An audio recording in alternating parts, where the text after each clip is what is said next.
Hello, and welcome to today's InDiCo-Global webinar. My name is Alton Mulligan from Etsy, one of the partners in the InDiCo-Global project. InDiCo-Global is a European Union-funded coordination and support action project aimed at developing global cooperation for digital standards and related policies. The partners in InDiCo-Global are Etsy, Sen, Senelec, Martel Innovate, and Trust IT. InDiCo-Global has set aside a budget of €1 million to fund small projects in target regions on the basis of open calls for proposals. Today, we're going to hear from one such project promoting responsible AI practices and GDPR-aligned data protection mechanisms in Bolivia. In this session, Nicole Angel Sanchez Rojas will present early findings from her project.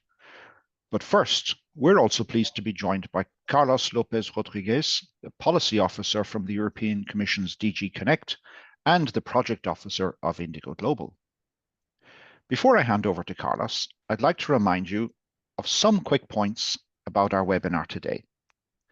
The session will be recorded and shared on all InDiCo-Global channels, so you can check back afterwards if there's something you've missed, and also inform your colleagues about the webinar so that they can view it again. Please keep your microphone muted unless you're speaking to avoid background noise. Please use the raised hand feature if you'd like to contribute or ask a question during the discussion, but we'd rather keep questions towards the end of the webinar. Please feel free to share comments or questions in the chat box at any time. We'll try to get back to them at the end of the webinar. And please turn on your camera if you're comfortable, but also if you are speaking, it's an important accessibility action for people to see your lips move. And I think we have a timetable of other webinars to show. We have another webinar starting immediately after this one, I think at 2:30 today, which will also be recorded. And then it's a further series of webinars which you will find on the InDiCo-Global website shortly. We are presenting webinars from all of our short projects that we have funded. Now, over to you, Carlos.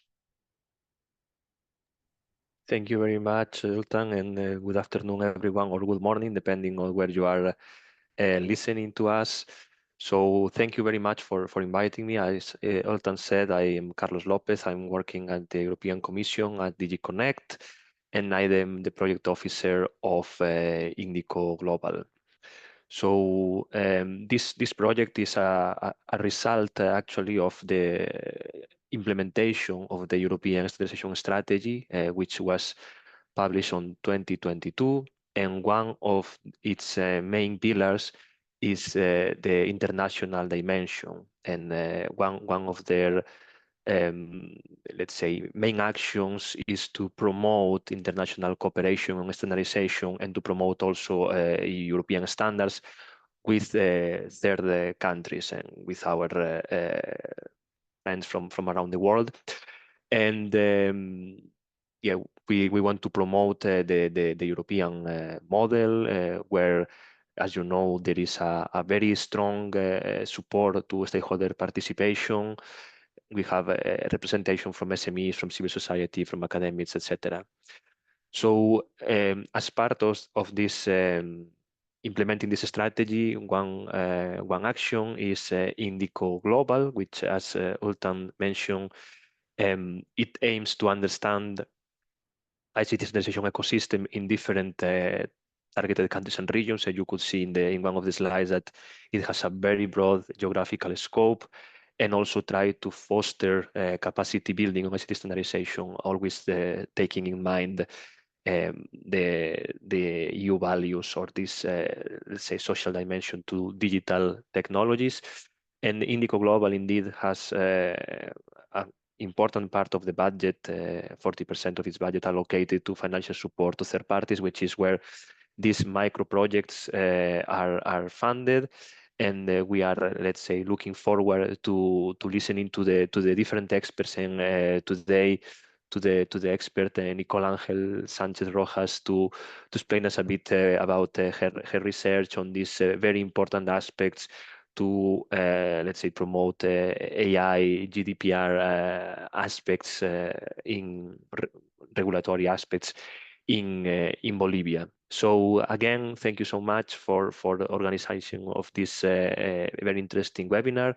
And I hand over, I guess, to Aleta or to Ultan first. Thank you so much. Thank you, Carlos. I will take the opportunity to hand over to Nicole. Thank you very much. Can you hear me clearly? Yes, Thank all you. good. Okay, perfect. For start, I'm going to share my screen, please.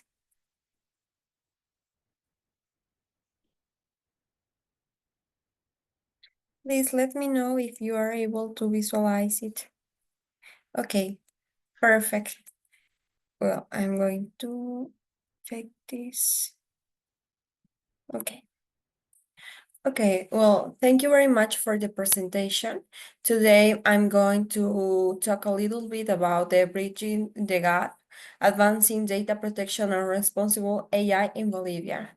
As the previous, as previous presentations, I'm Nicole Angel Sanchez Rojas, and I work at Internet Bolivia Foundation.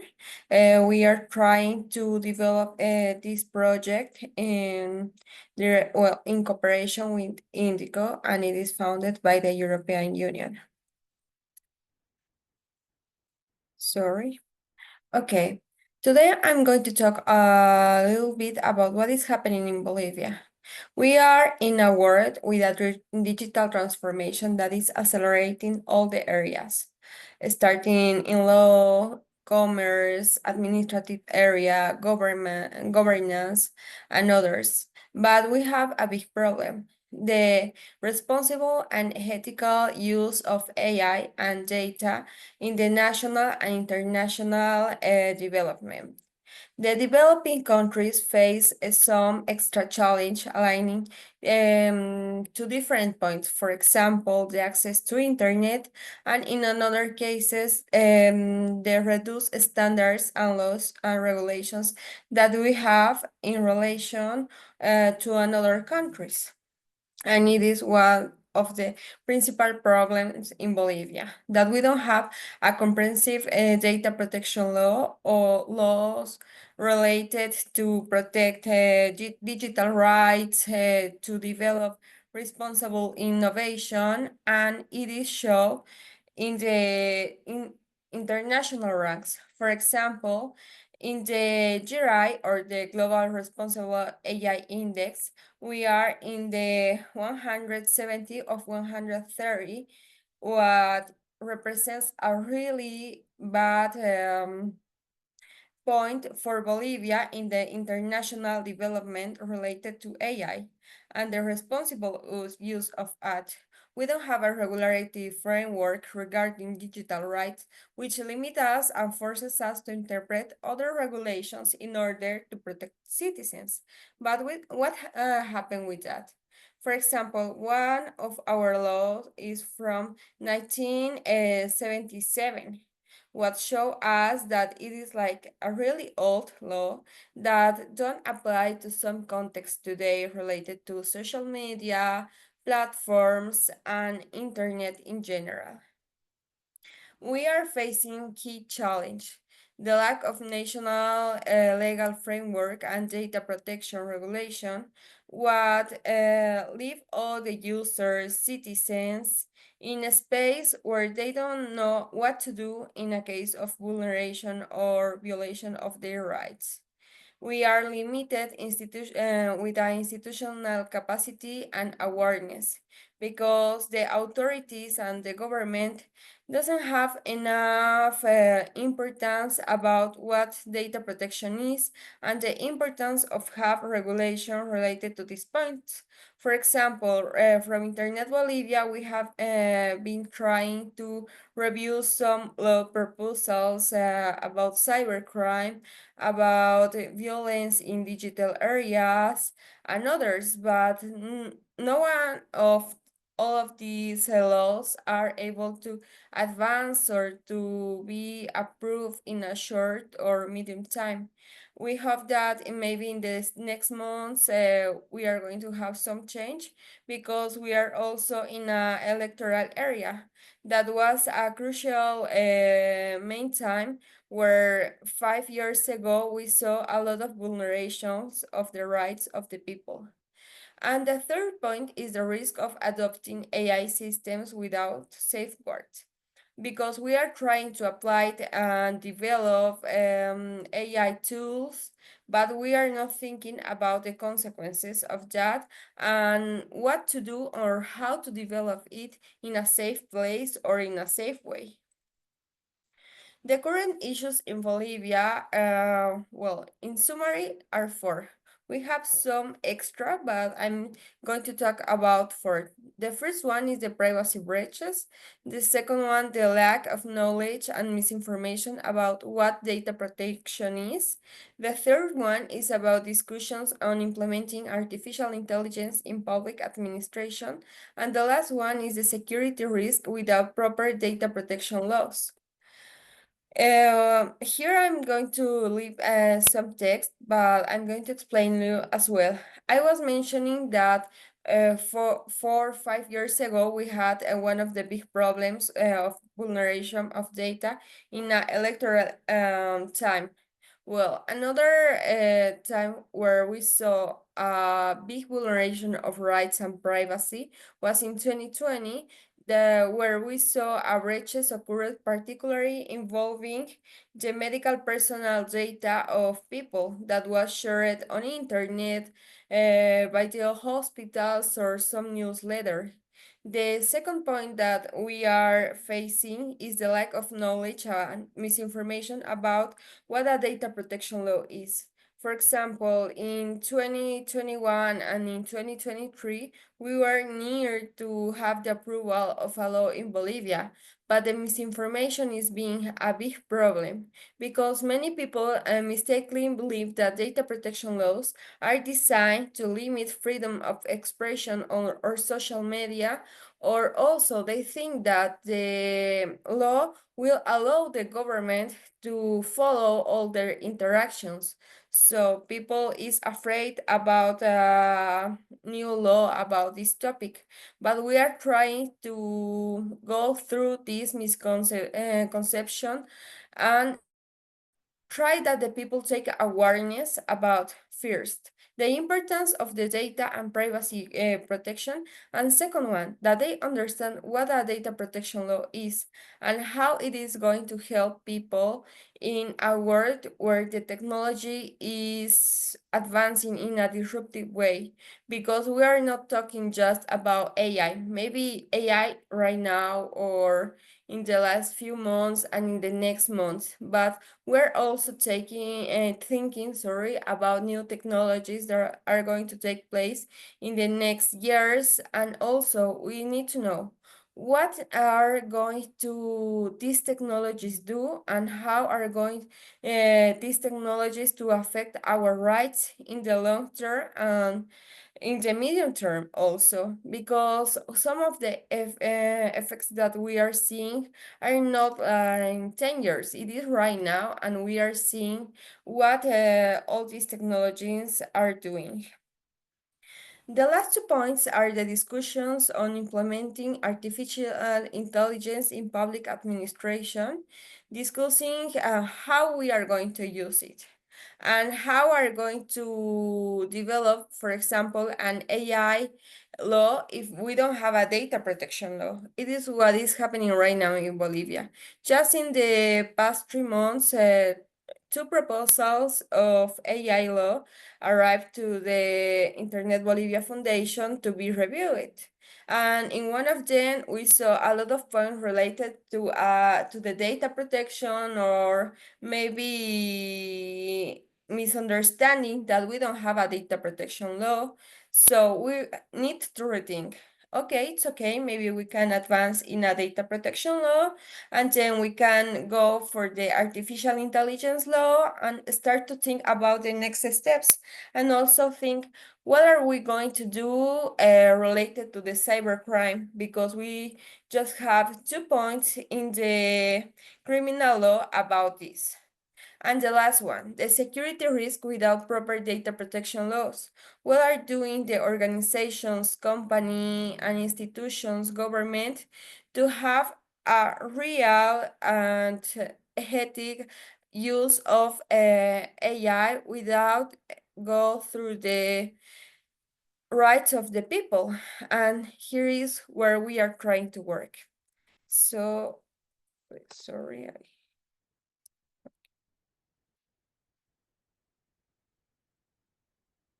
Sorry.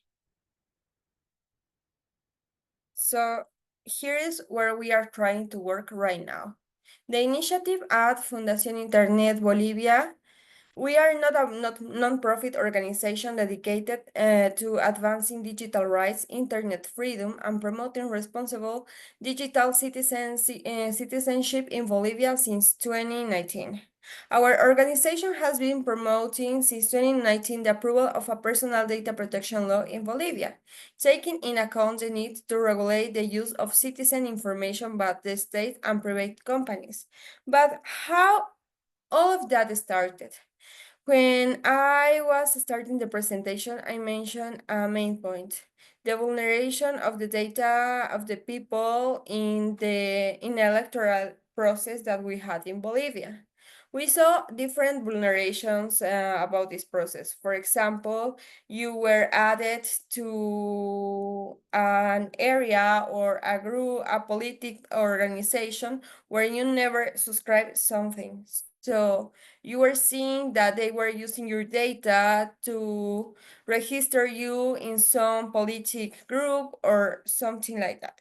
The second point was that your data was shared in social media and trying to create misinformation and more for people that was in the point of the political area and that everyone was seeing about it.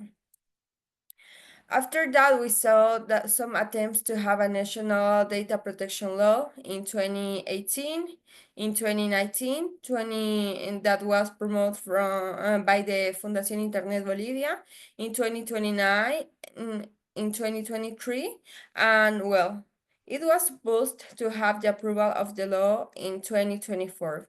During 2024, we had different meetings and we had different requests to the AGETIC, that is the Agency of the Government for the Technologies of Information and Communication, where the law was worked on, but we didn't see any advance until today. It is more than a year since we sent the first request about this project, and we have reply that was not what we were expecting. That, yeah, it is important, but it is not a priority for the government to advance in this law. But we said, okay, maybe we are not going to have a national law, but we need to know what we are going to do in our next steps to create awareness and make a change. So we were analyzing what are the principal problems in Bolivia to don't have a law. Well, first, the government and maybe that they are not advancing on that. But the second point was the misinformation, the maybe, yeah, misinformation. We can say like fake news because it is like a misinformation of what data protection is, for example, and what we are trying to do with a law, that we are not trying to stop the innovation, for example, and that we are just trying that people that use AI or any technology do it in a responsible way. So if you want to see what is happening in Bolivia and some of the proposals that we have, you can check these links. Maybe after the presentation you can receive it. I don't know if maybe Aleta or someone can send the presentation without any problem. And you can see what we were doing with the proposal of the law, the one worked by the Internet Bolivia Foundation, and an important point that I'm going to explain right now. We don't have a national protection law, but we have been working with different groups. For example, youth people, women, and indigenous people in a municipality in La Paz. That is a little place, but they have an important point. They have the first law related to data protection in Bolivia. And they are a good example of what we can do when the government, when youth people, women, and indigenous people join with civil society to do something or achieve something. And we are trying to replicate this idea in different municipalities, departments, and cities in Bolivia. So maybe we can have first a national law, but we can start with small laws in different places to achieve a national law. And the last project of law also is here, so you will be able to see what these laws have, and maybe you have any recommendation, because in some moment we are going to try to present a new project from by the Internet Bolivia Foundation. And until now, we don't have a law, but what we can do. We were finding allies in the government, trying to know if we can do some incidents there. We have been working in data protection law for national regulation, presenting and reviewing different projects. We achieved the first law related to data protection, as I mentioned. We have been working in a website, Mis Datos, to show the process of the data protection in Bolivia, what is happening, some news that are relevant, and we are carrying out an advocacy campaign with a special emphasis in privacy and data protection. And since a year ago, we are also talking about the responsible use of AI in different contexts. So in our next steps, we are aiming to develop a guide based on European standards for data protection and the responsible use of AI in Bolivia. We are just finishing it. It is almost done. We just need the design of that, and will be a pleasure to share it with everyone, because we are trying to have a guide to implement data protection and the use of the AI in a responsible way in a country where we don't have any law related to these topics. And we are trying to work with different organizations, companies, academy, and others to be able to create awareness, and that the people be able to apply this in different contexts. We're going to have a course, we're going to have a training plan to teach the people, okay, it's not impossible and not really difficult to have general guidelines in your organization to work on that. But you need to start, because some of the problems in Latin America, when you are talking about a new regulation and more about data protection, is that they think that it's a long process. But if you start to apply these points before to have a data protection law or a regulation about AI, it will be easier when you have the law. Also, they organize events and, as I was mentioning, conduct training sessions, and they promote of the dissemination of the guide and the implementation of the data protection regulation. We have been trying to be in different space with people, not only regulators, but also people from technology areas, to develop all these points and to be able to be in different places. And this is what we are doing by the Internet Bolivia Foundation since some years ago. What we achieve related to data protection and AI, and our next steps.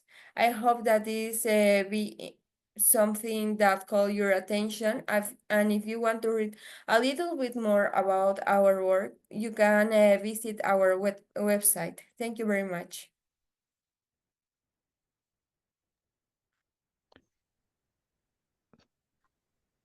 Thank you, Nicole. Um, I'll hand over to Rob next. You're muted, Rob. Rob, you're muted.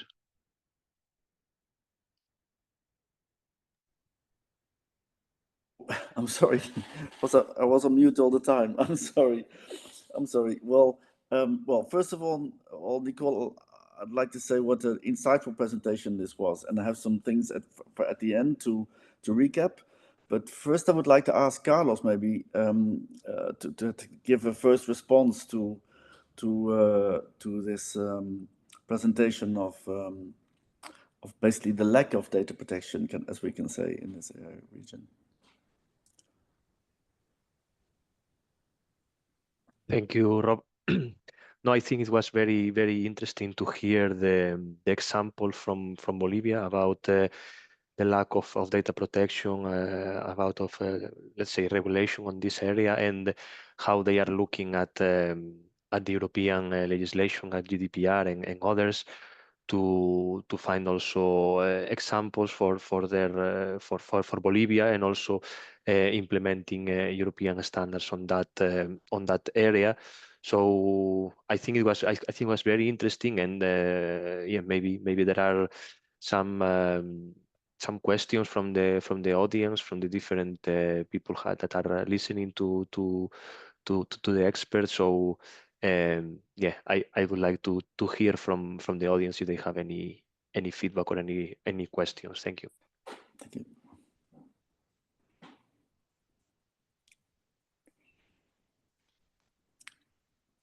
So yes, please, if anyone from participants would like to ask something to Nicole at this stage, or just raise your hand or start to speak. And then if not, maybe I would like to ask Oltan for his first comments on what you just heard, Oltan. No, I think it's an inspiring piece of work that you're doing, Nicole, and the whole Internet Bolivia Foundation. Certainly reminds us of some of the protections that we take for granted in Europe, and it's interesting to see how you've been working for us. Can you just remind us, Nicole, of the I think the timelines of your project? It's a 6-month project, the current one funded by InDiCo-Global, and the result from it at the end, or the steps that you're going to be taking in the project as part of this small, because I know we're funding a small part of the bigger picture of the work that you're doing. Sure. Well, during the project, we are trying to follow a new path to have some regulation, or maybe not regulation, but some guidelines in Bolivia about data protection and the responsible use of AI in Bolivia. So we are working in a guide for the implementation of data protection and responsible use of AI. We are just finishing it. We started to work like almost 2 months ago. Yes, the time is flying really. And in the next month, we are going to be presenting the guide in 3 cities, where we are going to try to do the dissemination and presentation, and also create awareness about all the content on the guidelines, presenting the situation in Bolivia and also what we can do. Because it is always a question, and it is what we saw in the last few years. Okay, we don't have a data protection regulation, we don't have a framework about digital rights. What we can do? Okay, we are going to show them what steps they are able to take in their different organizations. After the presentation of the guide, we are going to have a training course where we are going to try to teach different people how to implement the guide. And the last point is to have an assessment to choose 3 organizations, to be small or medium, to help them how to implement these guidelines in different areas. For example, maybe if they are a small NGO, or maybe if they are a startup or some small other organization. It is what we are doing. 3 steps: the guide, the events and the training, and the assessment with 3 organizations. Thank you very much. An extraordinary amount of work ahead of you, and it's really fascinating. There's also something else which I'm mesmerized by. The attitude that you have. I mean, in Europe, if we say we need a law to do something, we don't have a law, the attitude would be, well, we can do nothing. Your attitude is, well, okay, we don't have a law, we're not going to get one, at least not in the near term. So what can we do instead? That is amazing. And that the fact that you're starting out at municipal level in one city, okay, it's the capital city, La Paz, but still that you're starting out at that level rather than at national level and demonstrating and building up step by step, I think it's fascinating, and I'm really encouraged by everything you hear. I hear. One further question: are you talking to any neighboring countries, or do you know, are there similar issues in neighboring countries? I know your focus is Bolivia, but perhaps through the association you're talking to neighboring countries? Yes, in Latin America, there are 3 countries that don't have a regulation about data protection. The other 2 are Paraguay and Venezuela, where they don't have any framework related, for example, to data protection, because some time ago we have been working with an organization in Paraguay, TEDIC, and we have like similar problems to develop. And also we have been talking about the work in Coroico, as was mentioned, in the municipality, because Coroico is not like in the center of La Paz, it's some kilometers away. But yeah, it's an example. If we can have something big, let's start with something more small. That's very good. Perhaps I leave it back to you, Rob. I shouldn't be monopolizing the questions. No, no, no, it's great that you do that. And actually, I also picked up on that level of the work. Maybe also so that Sebastian joined at some point. Maybe not. So maybe I'm mistaken. But if Sebastian is here, Sebastian from Senelec, maybe Sebastian, I know you arrived late, but maybe you heard something. Are you still here?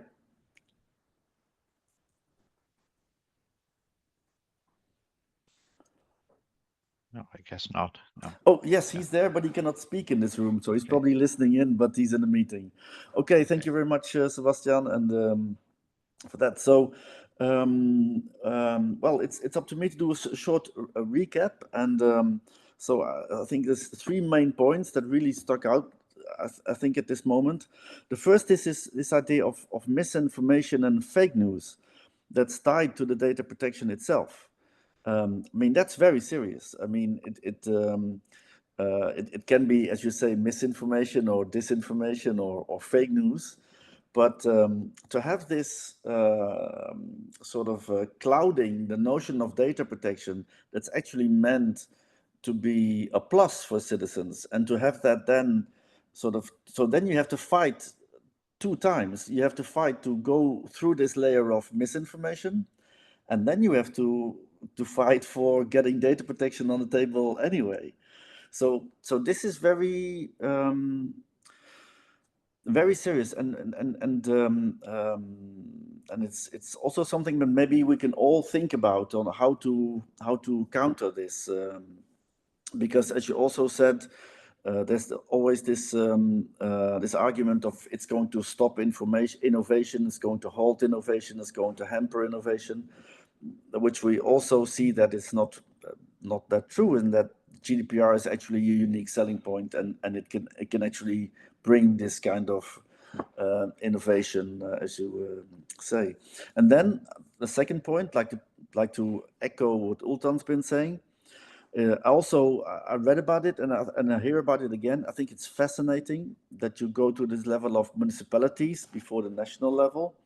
And this also has implications for us, for us as partners in InDiCo, but also for the Commission, is in how then would you go to try to talk with people about data protection. So we have some organizations that are targeting cities, and like smart cities and smart city type of, and so maybe it would be interesting to talk with them and have this ask them to add this layer of data protection and AI innovation instead of focusing on this national level where we are used to basically also focus on. So this is very important information. The third thing I think is, and Ulton was also saying, and I fully agree that sort of if we see the level of protection that is there in Europe, and that's actually guaranteeing a level playing field and good protection for citizens. We also had to build it. So GDPR was not born somewhere from some kind of. It was actually also part of lots of stakeholder work, and so you're now in this moment where you have AI as this kind of focus for everyone, and so in a way it's also an opportunity. So having at this moment having nothing in place could also be some kind of opportunity, because you can focus. I think you already said it. You can focus on AI and then work your way back a little bit. But that's also, of course, I mean, that could maybe be a nice theory, but sort of so yes. Well, good luck with all the work, and that's coming. We stay in touch, and maybe we have another one of these talks in a few months or at the end of the project to hear more. So it's been, like Ultan says, also very stimulating and inspiring. Bon courage for all the work. So I want to thank you, Nicole, thank Carlos for joining us from the Commission, Ultan from ETSI, Aletta from Martel, and I think with that we end this session. So thank you for all the speakers and participants. Thank you very much. Thank you very much to everyone.